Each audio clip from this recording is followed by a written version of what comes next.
देखिए, ये तीनों सीट विभिन्न कारणों से खाली हुआ है और तीनों सीट पर चुनाव होना ही है कि पार्टी 242 सीट की तैयारी कर रही है, इसलिए उसी में ये तीनों सीट आता है। नमस्कार, आप देख रहे हैं धा न्यूज और मैं हूं अभिषेक मिश्रा। चुनाव आयोग की तरफ से बिहार में 2 सीटों पर होने वाले उपचुनाव की तारीखों का ऐलान कर दिया गया है। यह सस्पेंस खत्म हो गया है कि मोकामा और गोपालगंज विधानसभा उपचुनाव कब होंगे, उसके लिए वोटिंग कब होगी। चुनाव आयोग ने जो ऐलान किया है उसके मुताबिक 7-9 अक्टूबर को उपचुनाव की अधिसूचना जारी होगी। 15 अक्टूबर से 14 अक्टूबर से नामांकन दाखिल होंगे।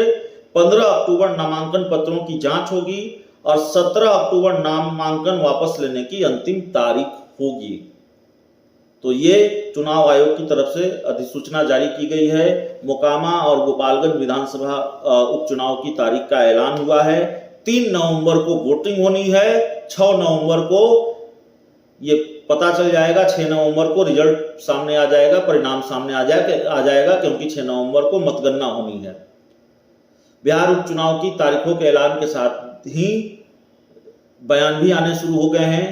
लोक जनशक्ति पार्टी रामविलास के राष्ट्रीय अध्यक्ष चिराग पासवान पर भी सबकी निगाहें टिकी हुई हैं। वो ये उपचुनाव लड़ेंगे, नहीं लड़ेंगे या पर्दे के पीछे रहकर कोई खेल करेंगे, इसको लेकर सबकी निगाहें टिकी हुई है। चिराग पासवान ने इसको लेकर यह भी कहा था कि संसदीय बोर्ड ये फैसला करेगा। संसदीय बोर्ड, राष्ट्रीय संसदीय बोर्ड को अपनी अनुशंसा भेजेगा कि इस उपचुनाव को लेकर क्या करना है, क्या फैसला लेना है, कौन कौन सी सीटों पर अपने उम्मीदवार उतारने हैं। आज पार्टी के एक और बड़े नेता का बयान सामने आया है।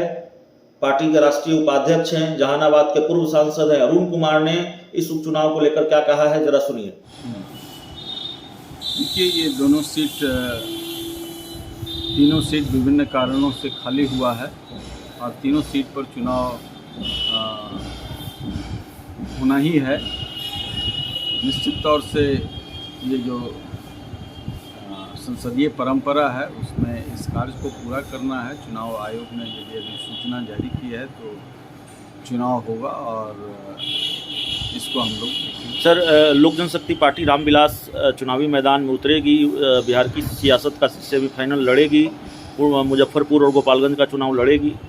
देखिए, मूल रूप से हम लोग पार्टी के संगठन में लगे हुए हैं और ये काम निश्चित तौर से हम लोग फाइनल की लड़ाई में लगे हुए हैं, लेकिन बीच में ये हुआ है तो हम लोग पार्टी के अंदर इस पर चर्चा होगी और जो निर्णय होगा उस पर। 2 सीटों के लिए सर वोटिंग होनी है। 3 नवंबर को, 6 नवंबर को रिजल्ट आना है। मोकामा और गोपालगंज, क्या इन 2 सीटों पर तैयारी है लोक जनशक्ति पार्टी रामविलास की? लोक जनशक्ति पार्टी 242 सीट की तैयारी कर रही है, इसलिए उसी में ये तीनों सीट आता है, ये दोनों सीट आता है, तो तैयारी कर रही है। लेकिन अभी हम लोगों का मुख्य मुद्दा संगठन को मजबूती देना और फाइनल चुनाव की तैयारी में है।